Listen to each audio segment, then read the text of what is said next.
In the words of the legend that is Andy Williams, my friends, my dear friends, it is indeed the most wonderful time of the year.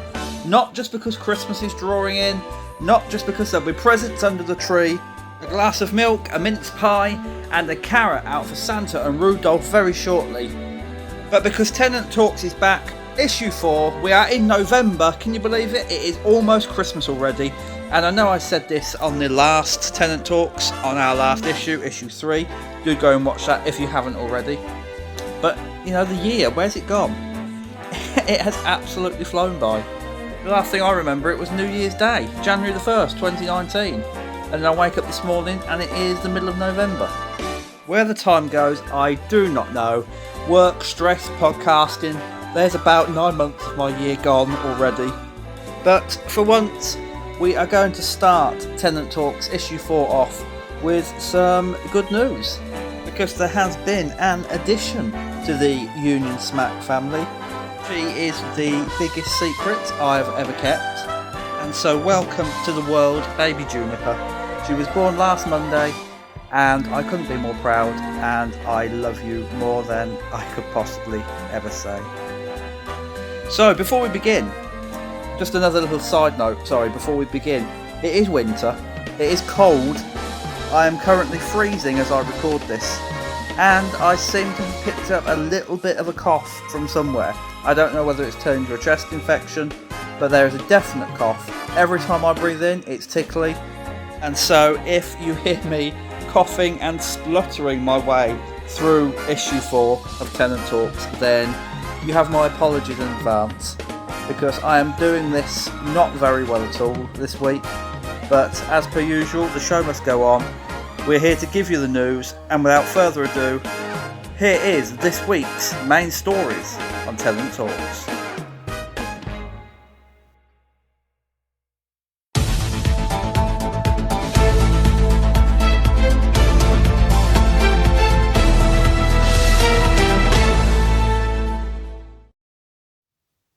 On October the 28th, Over the Top Wrestling announced via their Twitter page that they had parted ways with their top star, their main attraction, the man of the hour, if you like, Jordan Devlin.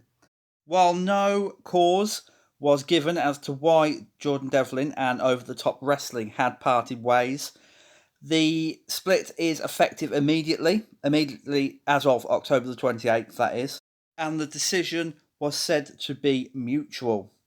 Now, if you don't know Over the Top Wrestling, then it is Ireland's foremost premier wrestling promotion. Jordan Devlin helped build it. Jordan Devlin helped put it on the map.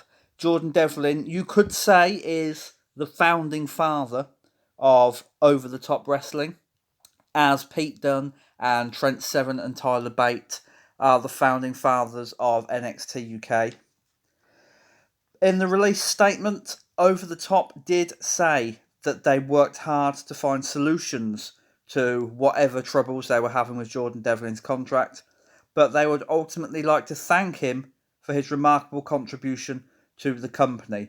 And make no mistake about it, Jordan Devlin made an absolutely remarkable contribution to Over the Top Wrestling.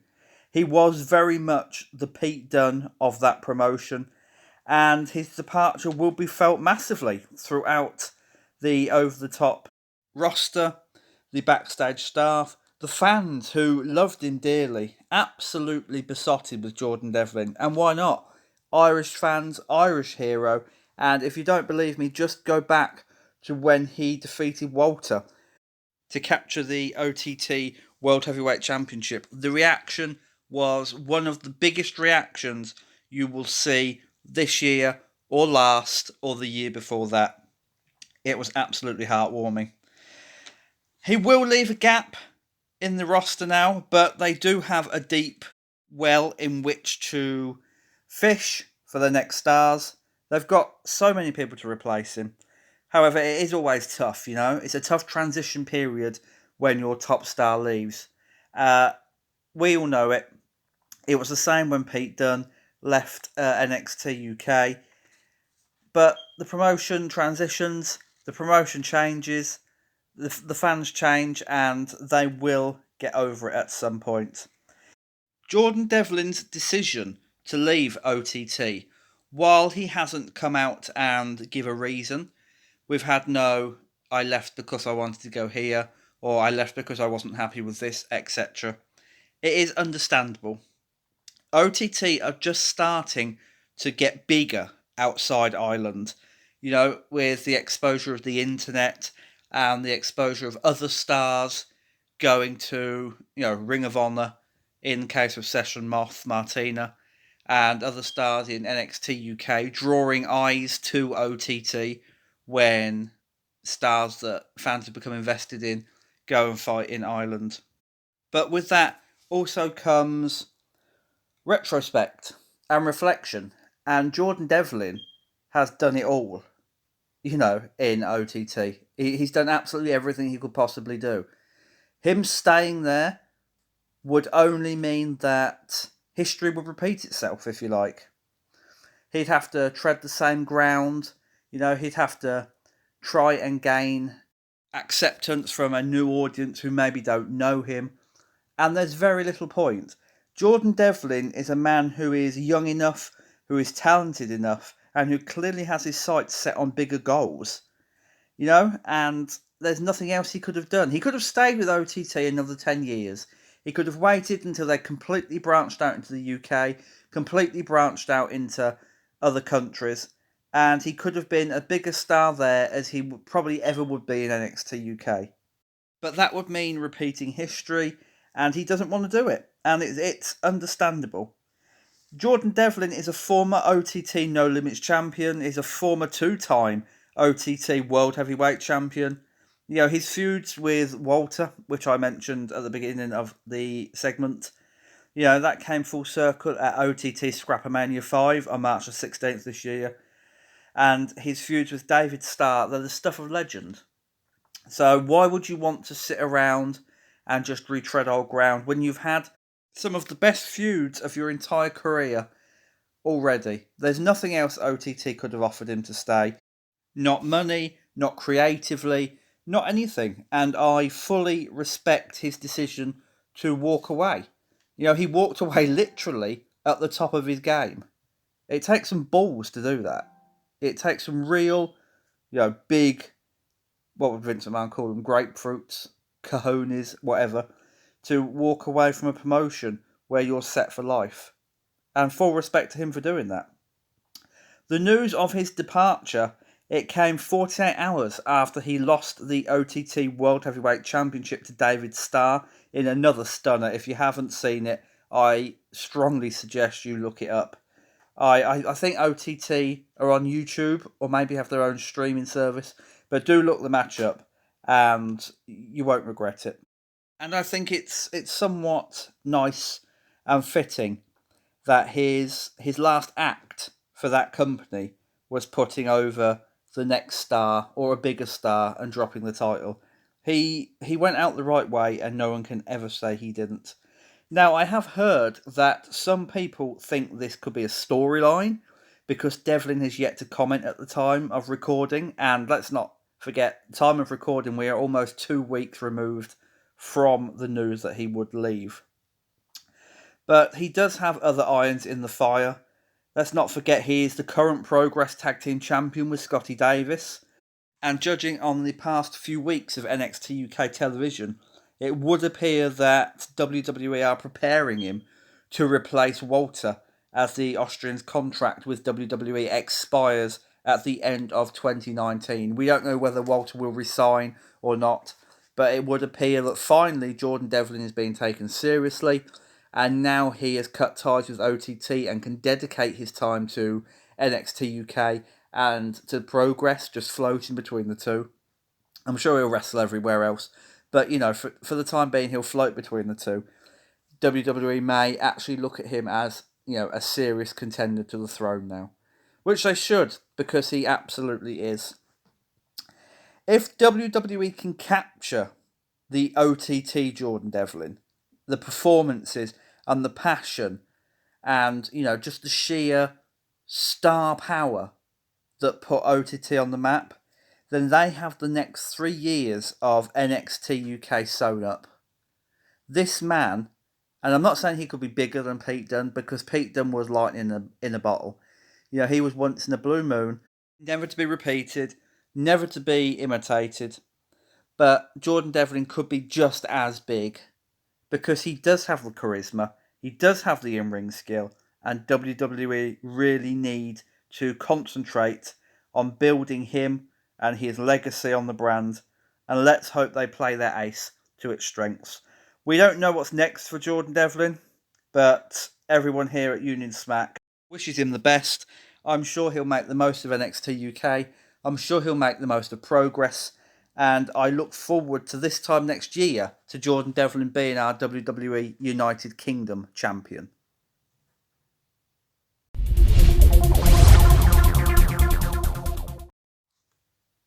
Now, this next piece of news may not be huge to people who don't follow Progress, or people who don't follow the British independent scene at all, in fact. But on October the 28th, Progress announced that Toni Storm, do you remember her? She's the woman that NXT UK can't seem to quite find in this ridiculous storyline of where's Toni Storm? She's absolutely everywhere if you bother looking. Idiots. They announced that Toni Storm would battle Ginny at Progress Chapter 98. May I play devil's advocate for a minute? Don't you just love the titles of Progress's pay-per-views, their chapters? They're just absolutely amazing.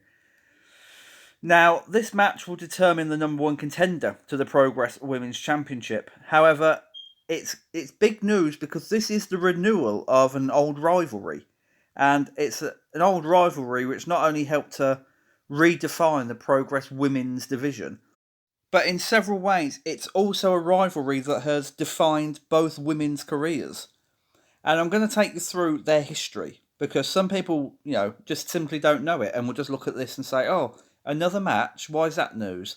Well, Ginny first defeated Toni Storm on September the 13th, 2005 at Progress Endeavour 12, and then again on April the 10th, 2016 at Progress Chapter 28, Please, Please, Please, Let Me Get What I Want. Now, the rivalry continued into 2017, when Toni Storm beat Ginny at WrestleMania Access on April the 1st and April the 2nd, but that didn't really count in their overall story, because it was on American soil, and the story was that Toni Storm couldn't get the job done on home soil where it mattered. Ginny went over Storm again on April the 9th, 2017 at Rev Pro Live at the Cockpit 15, before Toni Storm finally beat Ginny in England on the 25th of May 2017 at Lucha Forever's Catch Me Outside in Birmingham. Storm then hit the jackpot 3 days after that victory, when she beat Ginny and Laura Di Matteo to capture the Progress Women's Championship at Progress Chapter 95 Super Strong Style 16. If you've not seen that match, I thoroughly suggest you go and watch it. That is, for people who weren't listening, Toni Storm versus Ginny versus Laura Di Matteo at Progress Chapter 49. Well worth the watch. The rivalry continued in the first round of the WXW Femme Fatale tournament on October the 7th, 2017, when Toni Storm prevailed yet again. And then it just seemed to lay dormant. It lay dormant for, several months, until Ginny won a number one contenders match at Progress Chapter 58, Live Your Best Life, on November 26th, 2017. This obviously granted Ginny a shot at Toni Storm's Progress Women's Championship, and so they were on a collision course once again. This rivalry, which had already spanned 2 years by this point, was on a collision course for the gold. They competed in tag team action at Progress Chapter 66, Mardi Gras, before Ginny beat Toni Storm to lift the Progress Women's Championship on May the 20th, 2018 at Progress Chapter 69, Be Here Now. And again, like that triple threat match, you can do a lot worse than checking that out. And again, for those that weren't listening, that is Toni Storm versus Ginny for the Progress Women's Championship at Progress Chapter 69, Be Here Now. With Ginny as Progress champion, the pair met again in the first round of the 2018 Mae Young Classic in WWE, with Storm obviously coming out on top. She won the entire tournament last year.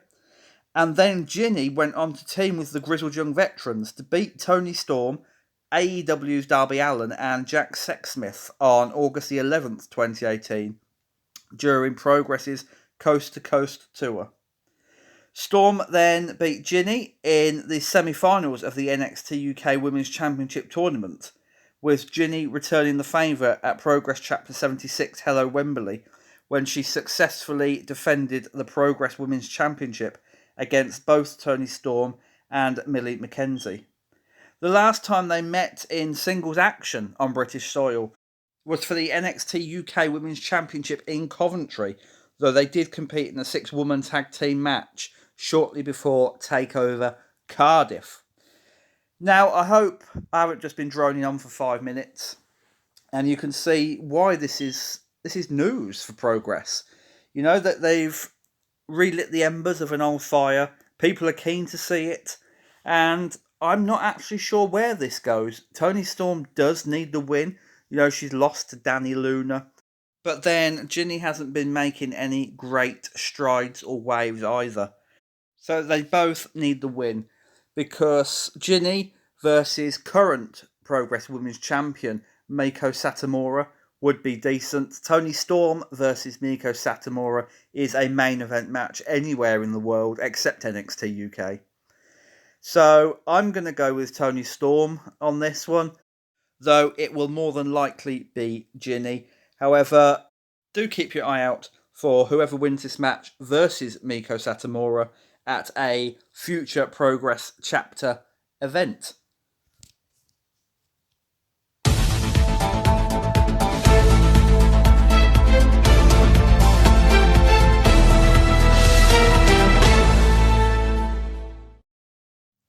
On November the 6th, it was announced that NXT's Danny Birch and Oney Lorcan, the Britam Brawlers, would challenge Jordan Devlin and Scottie Davis for the Progress Tag Team Championships at Progress Chapter 98, May I Play Devil's Advocate for a Minute, on November the 24th.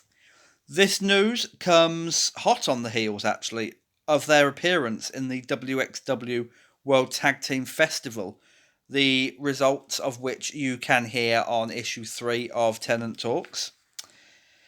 Speaking of Danny Birch, he did team with Pete Dunne to defeat the Outliers at an NXT live event on November the 11th. I like that Danny Birch is now being incorporated into other promotions. You know, WXW, Progress. I'm sure he'll pop up in Evolve at some point in singles action. I want them to make more of Danny Birch. I want Danny Birch to, not to drop Oney Lorcan, because he doesn't need to, but to come back to NXT UK and challenge Walter for the WWE United Kingdom Championship. Can you imagine Danny Birch versus Walter? 25 minutes on TV or at a takeover. That would steal the show. So I do hope Danny Birch gets his time in the sun, but the fact that more and more, you know, independent promotions linked with WWE want his services, that is a very, very strong indicator as to how promoters see him and his star power.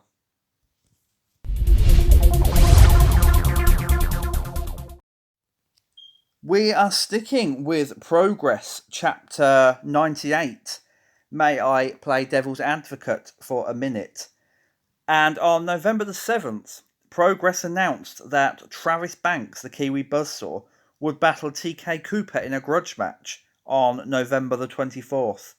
Now, this announcement comes after Travis Banks, and poor Travis Banks. Travis, I can't buy a win for love nor money on British shores. Banks has lost his last 5 Progress outings. Now, I know that sounds deluded, but let's not forget he has been a face, he's been a heel, and the last time he actually won on a Progress Chapter card was Progress Chapter 89, 26th of May 1988. That was the official title of the pay-per-view. And that took place on the 26th of May 2019.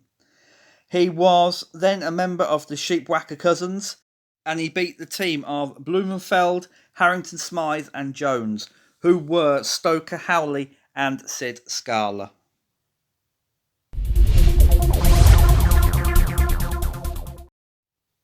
Pulling the ace, or should I say the Irish ace, out the bag once again.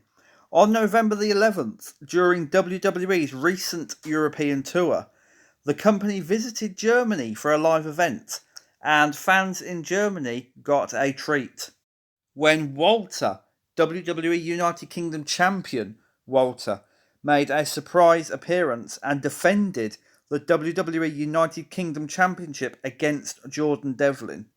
It was a wise move. It exposed NXT UK to a bigger foreign audience who may not have been aware that one of their biggest stars was the top name of. But I think we can all guess the outcome. Walter did indeed retain the United Kingdom Championship against Jordan Devlin. And finally, on issue 4 of Union Smack, we have the ICW Fear and Loathing 12 results, just as promised in our previous issues. The event, which was set over 2 nights, took place on November the 2nd and November the 3rd. And on night 1, November the 2nd, Jordan Devlin defeated Kenny Williams, Alexander Dean defeated Aaron Echo, Noam Dar and the Kinky Party defeated Kings of the North, Grado defeated Ravy Davey in a Scheme Lumberjack match, Sammy Callahan defeated BT Gunn, Kid Fight defeated Chief Deputy Dunn in a Glasgow street fight, Kaylee Ray and Viper defeated Angel Hayes and Zaya Brookside, and Liam Thompson successfully defended the ICW 0G Championship against Wolfgang in a Good Housekeeping match in the main event of Night 1. Night 2 on November the 3rd saw Fight Network defeat the 9 in a number 1 contenders match to decide who would challenge the ICW Tag Team Champions. Avil defeated Casey to capture the ICW Women's Championship. Andy Wilde defeated Mark Coffey in a 2 out of 3 falls match. The Purge defeated the Kings of Catch to capture the ICW Tag Team Championships in a Kings of Insanity match. Noam Dar defeated Kieran Kelly and Leighton Buzzard in a triple threat match. Kez Evans defeated Ilya Dragunov. Just yawn for Ilya Dragunov. What is he doing in British wrestling at all anymore? He just can't buy anything decent, just like Travis Banks. Easton Reese defeated Scottie Davis, and Stevie Boy retained the ICW World Heavyweight Championship over the Iron King, Joe Coffey. If you have not seen ICW Fear and Loathing 12, then I strongly suggest you do so. It is one of those events which holds some hidden gems and some wrestlers that you might not know existed but may become your favourites after you've seen them.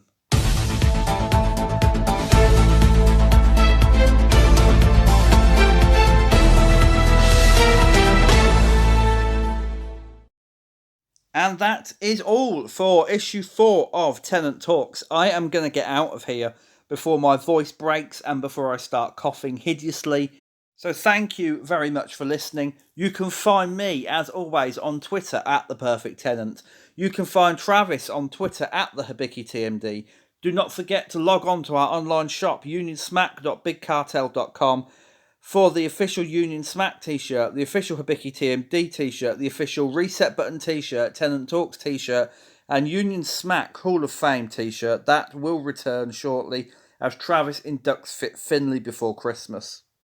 Make sure you like, make sure you subscribe, do leave a comment if there's something you like or even something you didn't, and do not forget to stick with the channel for all your regular episodes of Union Smack Retro Reviews, Union Smack's NXT UK Omnibuses. We have one more of those to come before Christmas.